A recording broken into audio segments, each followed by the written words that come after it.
Okay, good evening everyone. Annoyingly, we're going to have to do this all again. Mainly because I didn't realise that the memory card was full on this camera. So, deleted some stuff, we're starting again. Good evening. So, that's why the wine is here in the glass already.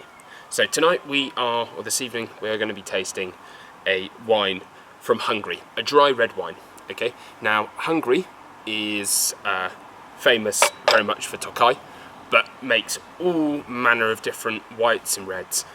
And this is a dry style red from the northeast of the country, from a region called Egri, I think, or it might be Efer. Sorry, again, onions for lunch. I'm finding out that when pronouncing the G in Hungarian, it is an F sound. So it's an Egri Bikaver wine, and it's from the northeast, from Egri, and I'm going to say Egri. And it's a quite nicely protected region of Hungary because it sits just below the Carpathian Mountains, has foothills to the northeast and then some hills to the west, and so you get a really nice hot summer there, quite a late spring but a very cold winter, and it makes fantastic wines. Egri Bikaver is the name of this wine. It is a AOC, which means it's a protected named wine, and Bikaver means bull's blood, and when this part of Hungary was conquered by the Ottoman Turks in the 14th, 15th century, they said that the fighters from this region fought like they had the blood of bulls in their veins, and that is why this wine is named after it, because they drank this wine, and it's a nice little story. So, this wine is made with a predominant grape variety called Frankos, which is actually the same as Blaufränkisch in Austria, or not Australia, in Austria, g'day, and Germany. It is the main grape varietal, but it is a blended wine, so it has other types of indigenous grapes from around Hungary in there as well, in this region, but they don't tell you exactly what the blend is. It's an incredible wine, and I've already tried it once tonight, so I'm going to try it again. It spends 18 months in barrels, it has 6 months of bottle aging, so it has 2 years before it's even sold to the customer. This is a 2013 vintage wine, and for me, it's going to be, well, it is an incredible wine. Now, I'm just going to click my fingers, just so you can see where in the country, in Hungary, where it comes from, and so you have a good idea of the sort of climate and the geography.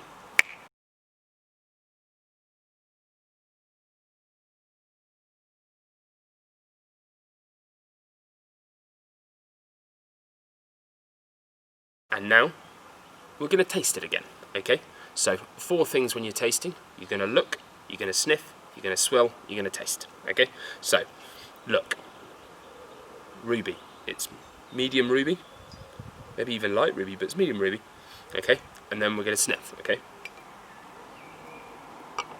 Straight off the nose, there's plums. It's a little bit blackcurranty, maybe even a little bit figgy, but a lot of sort of lightly herbal notes. A little bit of toasty vanilla on there as well, which comes from the barrel aging for 18 months. And it is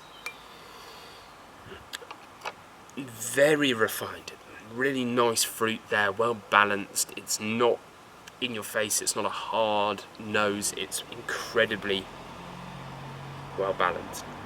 And actually you can smell the oak on there a lot more now, a lot more smoke and sort of toastiness to it after the first time I tried it. So, a little bit of water.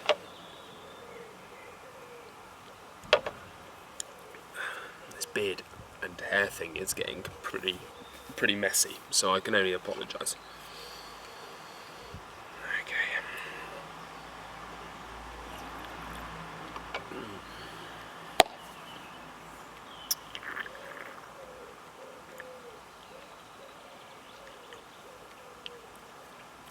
So it's really dry. It's a little bit minerally. Really dark soils in this region. Has a really nice dry finish to it as well. Probably comes from the heat there as well, as much as anything. It is plums and spiciness, definitely some sort of clovey and black pepper notes there. Some nice stewed black plums. I'd say maybe even a touch of sort of tart red currant as well.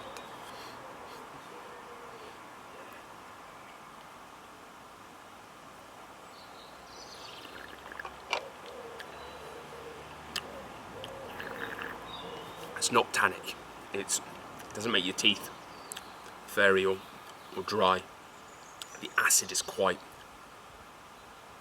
low as well, and it's just a really full, medium to full body, but very well balanced red wine. It's had a lot of time to age now. Obviously it's 2020 and this is what, 6 years old, and that's 4 years I've held on to it, or 3 years I've held on to it. This was actually a gift from a colleague when I left one of my last jobs, and it's a sensational bottle of wine. Really well balanced. The fruit characteristics going to work really well with game, with anything like pork, a little bit of fattiness, a little bit of richness to it. It doesn't, sorry, it's really repeating. It's incredibly rich, and it does need something with a little bit of fat to it, but it also needs a meat that has probably a little bit of, like game, a little bit of iron, a little bit of sort of age to it as well, because it can work with those high notes of aged game meat, anything that's well hung. And you could enjoy this with sausages and cabbage and stuff like that.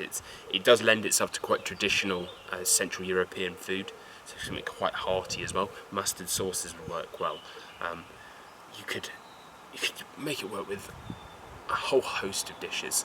We're actually going to be having some venison that my dad shot, so it's going to be roast venison for us this evening, with roast potatoes, and just keep it quite classic and clean. And that's the dish. That's the wine, sorry. That's the dish we're going to eat. Get yourself a glass of Hungarian red wine. It's delicious stuff.